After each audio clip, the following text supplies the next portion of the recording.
Buenas tardes y sean bienvenidos a su museo de las corrientes lingüísticas. Yo soy Noemí Montero y los voy a guiar por este recorrido. En el primer aparador tenemos lo que son las teorías del lenguaje humano natural. Uno de sus primeros precursores fue Guillermo Humboldt, que nació en 1767 y murió en 1835, el cual hablaba sobre las teorías metafísicas y teológicas, donde se decía que un ser divino te proporcionaba el lenguaje desde el nacimiento y este servía como desarrollador del pensamiento. Más adelante se dijo que no se podía hacer porque pues había muchos niños que nacían sin esta capacidad, o sea, todos los niños nacían sin esta capacidad y tenían que aprenderlo con el tiempo. Entonces, y también había muchas enfermedades, etcétera. Entonces, no podía ser que fuera dado de nacimiento por un ser superior. También tenemos lo que son las teorías biológicas. En las teorías biológicas se define el lenguaje como que fue apareciendo según los órganos que articulan el habla, le permitieron al hombre emitir una serie de sonidos articulados. En esto entra los músculos, los dientes, los pulmones, el diafragma, etc. Y estos son los que en conjunto permitían los sonidos.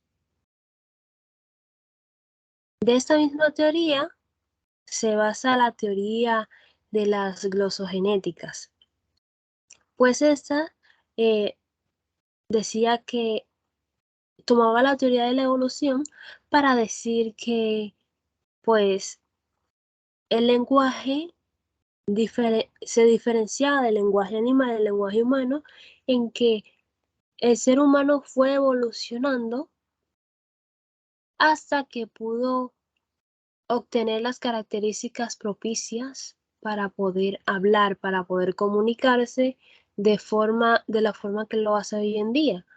Pues ellos utilizaban la teoría evolutiva que dice que el hombre procedía de el animal. Entonces, al proceder del animal fue evolucionando hasta tener las características físicas y fisiológicas propicias para poder comunicarse, para poder hablar.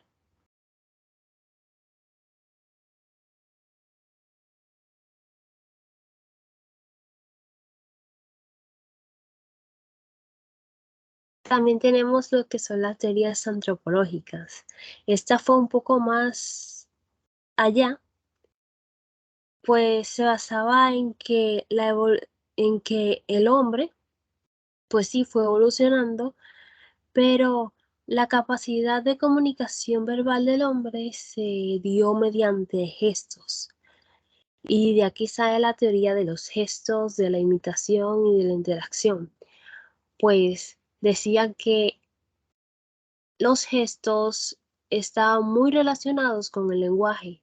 Incluso hoy en día podemos ver que se dice esto, que el lenguaje, que los gestos transmiten muchas cosas que no se dicen.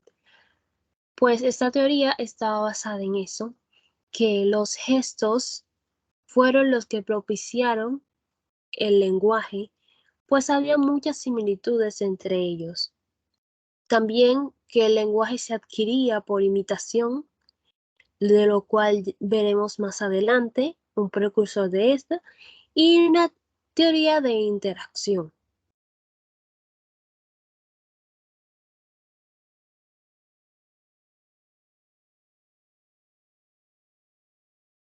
Aquí tenemos los primeros antecedentes de las funciones del lenguaje, que comenzó con Aristóteles, que decía que la lengua, que el lenguaje, su primera función era expresar deseos.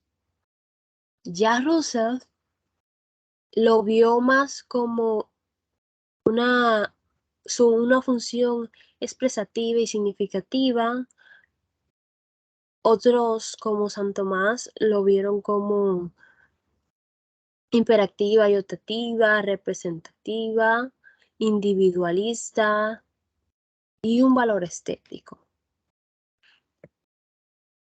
De esto surge la teoría que hoy conocemos como las funciones del lenguaje de Roman Jakobson, que clasificó las funciones del lenguaje como una función comunicativa, una función expresativa, conativa, fática, poética y metalingüística. Comunicativa, pues el mensaje primero se emite para comunicar algo, para transmitir algo, un mensaje. Expresativa, pues conlleva sentimientos y emociones de las personas, del emisor hacia el receptor. Conativa, pues el receptor recibe esto y le responde al emisor. Fática, pues muchas veces necesitamos comprobar el medio y decimos cosas como, hola, estás ahí, sigues ahí, hey, para seguir en comunicación y que no se pierda esta. Y esta es la función fática. La poética, donde se habla de la belleza del lenguaje, donde se habla del lenguaje en sí y de todo lo que existe en el mensaje. Y la función metalingüística, donde se habla del lenguaje.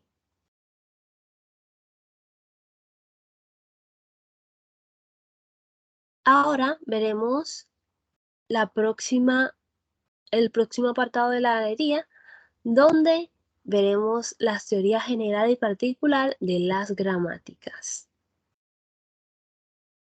Y comenzamos con los hindúes. Uno de los primeros precursores gramáticos de los hindúes fue Panini. Los hindúes estudiaron las lenguas por un medio religioso y extendieron sus observaciones más adelante a la gramática, pues estudiaron la fonética y la gramática de estos textos religiosos que ellos habían escrito. Más adelante, esos escritos fueron utilizados y analizados por diferentes filósofos, uno de los cuales fue Aristóteles, más como los hindúes pues se habían basado más en lo religioso y no tanto más en los hechos y no tanto en las explicaciones, y los filósofos buscaban más las explicaciones de las cosas, pues no se tomó tanto en cuenta. Aristóteles, por otro lado, en sus postulados, conocido como los principios de la lingüística, habla sobre la escritura, la voz, el pensamiento, la realidad, etcétera. Aún en esos tiempos, pues ya él empezaba a hablar del verbo, de el sujeto, del pensamiento, de la voz en la fonética y de la realidad, de lo que era el pensamiento y de la voz, la diferencia que había en estos dos. También de que no era tanto como Platón lo veía, que se transmitía por los sentidos el lenguaje, sino que era a través de letras y no tanto imágenes.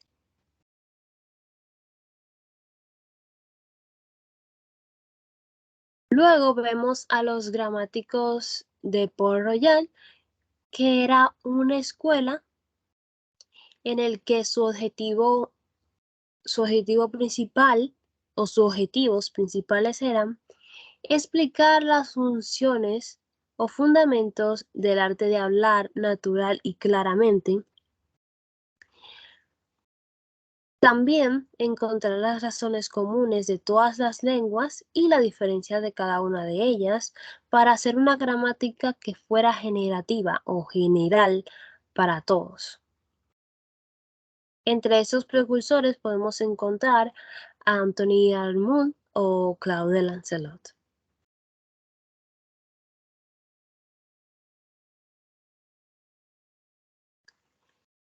También en la gramática podemos encontrar a Charles Hockett. Este lingüista destacó 16 rasgos del lenguaje natural por el cual se diferenciaba del lenguaje animal, de los cuales más adelante se sintetizaron en solamente 3. La economía, solo podemos emitir y diferenciar un número determinado de sonidos o limitado de sonidos en el español. Y en esto pues entra la durabilidad o doble articulación para Mariette y la eficiencia. También tenemos la creatividad y el simbolismo.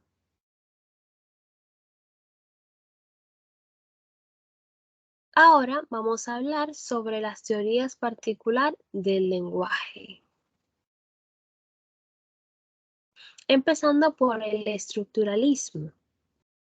El estructuralismo fue fundado por Fernand de Saussure, quien creó esa teoría eh, y también en esa teoría se ve que él hace una dicotomía entre el lenguaje, lengua y habla, sobre el signo lingüístico que lo divide en dos, significado y significante,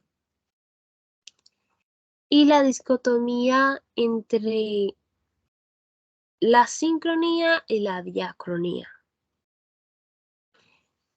Por todos sus avances en la lingüística y, sus aportes, Ferdinand de Saussure es conocido hoy como el padre de la lingüística.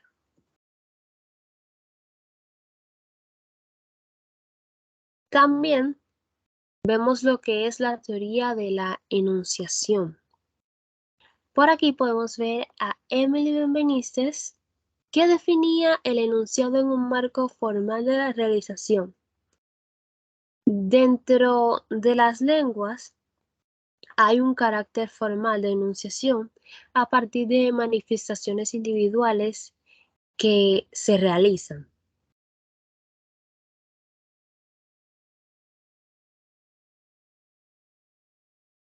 Por aquí podemos ver la fonética y fonología de Nikolai Trubetskoy. Para Trubetskoy, el signo se realiza en el habla, en los actos concretos de comunicación. Ya él era,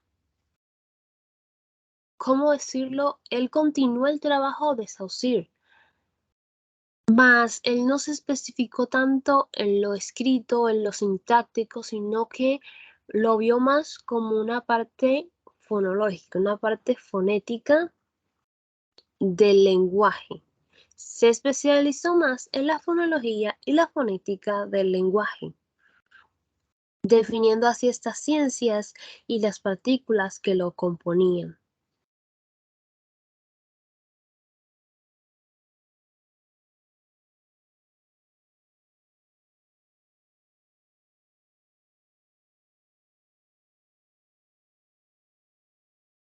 Tenemos también a Louis Helsley con la glosomática. Para él, el signo se fundamentaba en la conexión de la forma de contenido y la forma de expresión, ya que, al igual que Trubetskoy, él pues seguía los trabajos de Saussure, pero para él pues ya no era tanto significado y significante, sino que era forma y sustancia. Y con forma se refería a una parte física, técnica, funcional, y con sustancia a las ideas y la parte conceptual. También establece en esto lo que es la denotación, connotación y metasemiótica del lenguaje.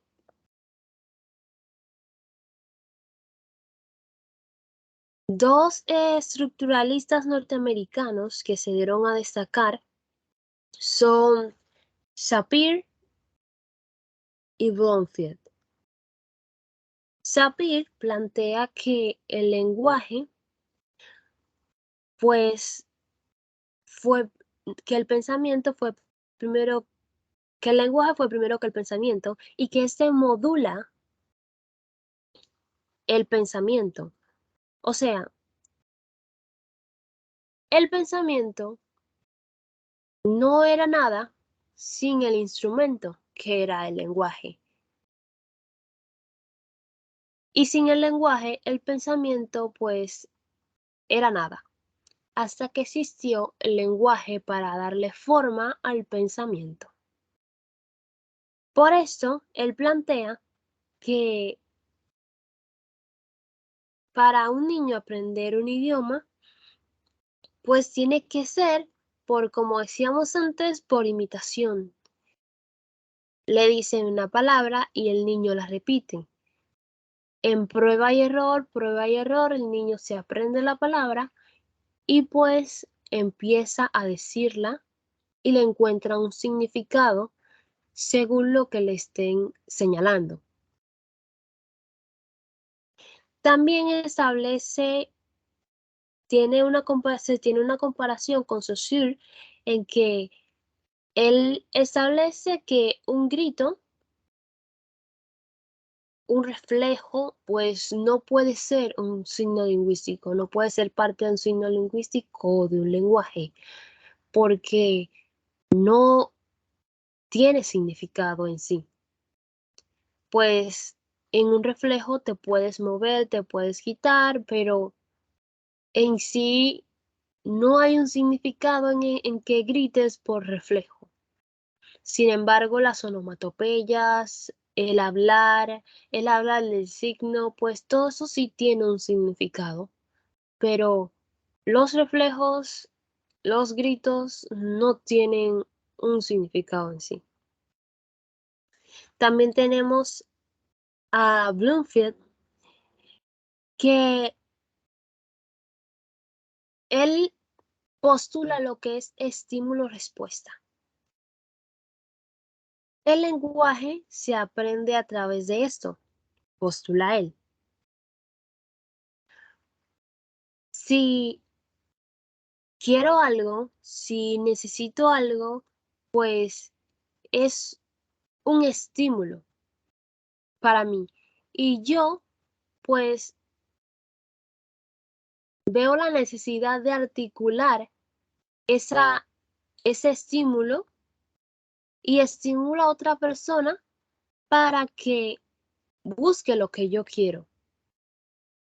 Por ejemplo, veo una manzana que me parece muy deliciosa y esa manzana estimuló lo que era mi apetito por ella, ya sea por la luz que le dio a la manzana, ya sea por X razón, y estimuló mi apetito hacia la manzana. Ahora yo emito una respuesta y estimulo la respuesta en un compañero. Digo, qué bella es esa manzana, me encantan las manzanas. Y mi compañero, por, por ende, va a tener una respuesta de buscarme una manzana o decirme, compra una manzana. Pues asimismo, él postula que se adquiere el lenguaje.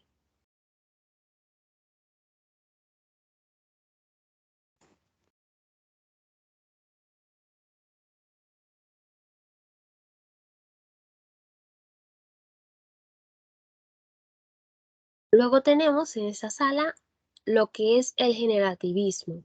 El generativismo fue uno de sus mayores precursores, o su mayor precursor, fue Noam Chomsky, quien planteó la, la teoría no solamente de lo aceptable y lo gramatical, sino también la gramática general y la gramática particular. En lo aceptable y lo gramatical, pues él postula que lo aceptable es cualquier significado, cualquier palabra que tenga un significado. Y en lo gramatical es oración, cualquier oración que se construya correctamente. Ahora, puede ser que una oración pueda ser aceptable, tener todo el significado del mundo para la persona, para el pueblo, para el país, para la nación, pero no estar construida correctamente gramaticalmente a lo que sería gramatical. Pero puede ser que una oración muy gramatical esté correctamente estructurada sintácticamente, pero no tenga significación, en lo cual sería no muy aceptable. En la corriente conocida como el generativismo, según Chomsky, la capacidad de aprender una lengua es genética, pues forma reglas y principios para los que los hablantes sean capaces de producir y comprender oraciones. O sea, que todos nacemos con la capacidad de un hablante oyente perfecto, capacidades con la capacidad de aprender la gramática y generar oraciones gramaticalmente perfectas. Además, todos nacemos con una capacidad gramatical de de formar oraciones gramaticales desde que nacemos. También retoma lo que es el pensamiento racionalistas y los postulados de universales lingüísticos, de la estructura profunda y superficial de las oraciones. En teorías del lenguaje podemos ver a Lewis Wittgenstein, que en su trabajo vemos que puede dividirse en dos postulados. En estos dos postulados, el primero, el extractus, pues es su primera teoría, su primer trabajo, y en el segundo trabajo, pues es una refutación del primero. En el primero establece pues que el mundo y yo somos la misma persona. Los los hechos del mundo, por lo tanto, son, o sea, los límites del mundo, perdón, por lo tanto, son los límites, son mis límites, y mis límites son los límites del mundo.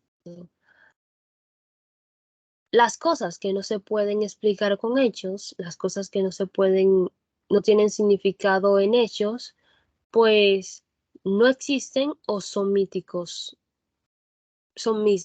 entonces no deberían ser hablados, no deberían ser representados por el lenguaje, ya que no tienen una significación.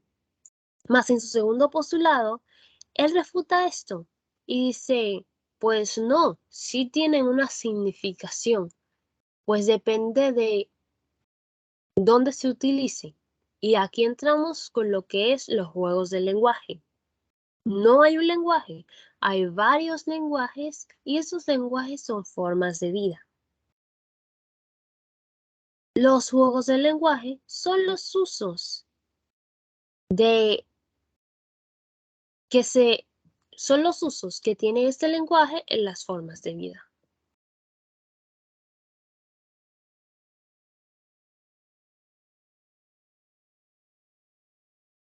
En este apartado podemos ver la intencionalidad y los actos de habla de John Scarlett, pues él plantea que existe una intencionalidad social o colectivo y una intencionalidad individual, donde una persona, pues, como es como se plantea, pues, la lengua y el habla, algo individual y algo colectivo. Pues en lo colectivo, donde hay varias personas que participan de una interacción o de una intención, son las que le dan esta intención que las personas tienen. Si es individual, pues no se le da tanto un valor a las cosas, pero,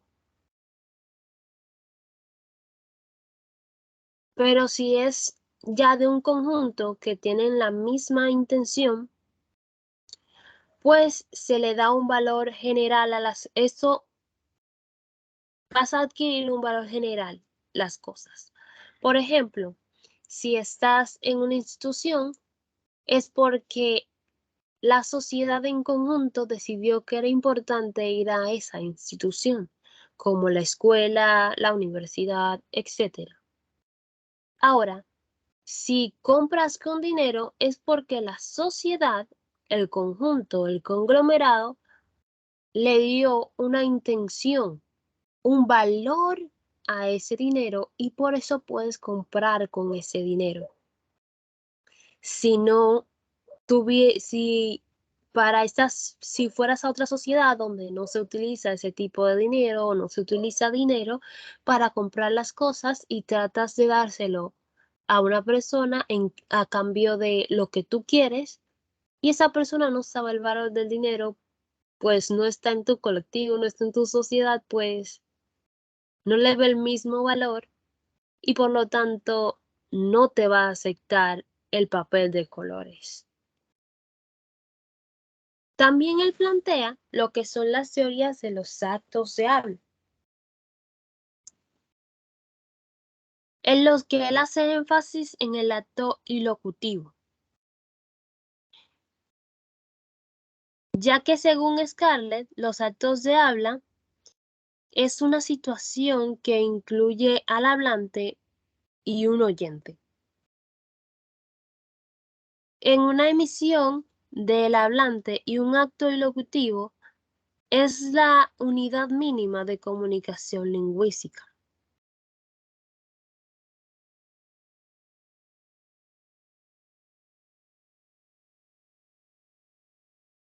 El video de este recorrido, de esta exposición, vamos a subirlo a YouTube y vamos a colocarlo acá, por lo cual pueden ver el recorrido más tarde. Hasta aquí fue nuestro recorrido y hasta una próxima visita. Bye.